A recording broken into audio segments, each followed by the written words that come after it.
टंडोलिया सिंधियाना news network के reporter Sarfaraz Ahmad मौजूद वज़ीर आज़म टैलेंट हंट स्पोर्ट्स लीग तहत सिंध ज़र यूनिवर्सिटी ऐं IBA सखर जी मेज़बानीअ हेठि हायर एजुकेशन कमीशन जे सहकार सां सूबाई सतह ते फुटबॉल जा मुक़ाबला शुरू थी विया आहिनि, जंहिंमें कराची, हैदराबाद, शहीद बेनज़ीराबाद, लाड़काणे ऐं सखर डिवीज़न जे मेल ऐं फीमेल टीमूं हिसो वठी रहियूं आहिनि।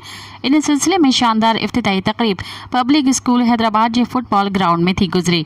इफ्तिताही तक़रीब जी सदारत सिंध ज़र यूनिवर्सिटी जे वाइस चांसलर डॉक्टर फतेह मरी कई, जिन ते मेंबर क़ौमी असेंबली इंजीनियर साबिर हुसैन कायम खानी ख़ास मेहमान हो।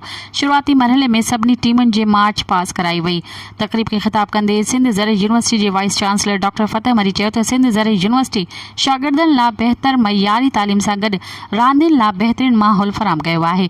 महिमान ख़ास मेंबर क़ौमी असेंबली इंजीनियर साबिर हुसैन कायम खानी पंहिंजे ख़िताब में चयो त सिंध ज़र यूनिवर्सिटी जो वाइस चांसलर डॉक्टर फतेह मरी ॿारनि लाइ जदीद तदरीसी तहक़ीक़ी ऐं सेहतमंद सरगर्मियुनि जो हामी आहे ऐं असांखे उमेद आहे त सिंध ज़र यूनिवर्सिटी मुस्तक़बिल में बि अहिड़ियुनि केतिरनि ई सरगर्मियुनि जी मेज़बानी कंदी ऐं इन सिलसिले में असां साण भरपूर सहकार कंदासीं।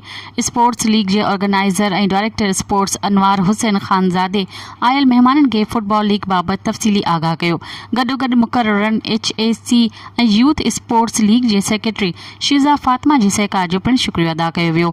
इन मौक़े ते आयल महिमाननि ऐं मदाहनि जो वॾो अंगु मौजूदु हो। तक़रीब दौरान टैलेंट हंट सिंध जो ब्रांड एम्बेसडर ऐं international footballer Saddam Hussain, national football selector Ghulam Sarwar Teddy, international athlete Maryam Kirio, Abdul Wahid Baloch, Shah Jama, Tariq Baloch, बिशारत जट, असद शेख, शौकत हुसैन सांगी, मोहम्मद उमर दस्ती ऐं ॿिया मौजूदु हुआ।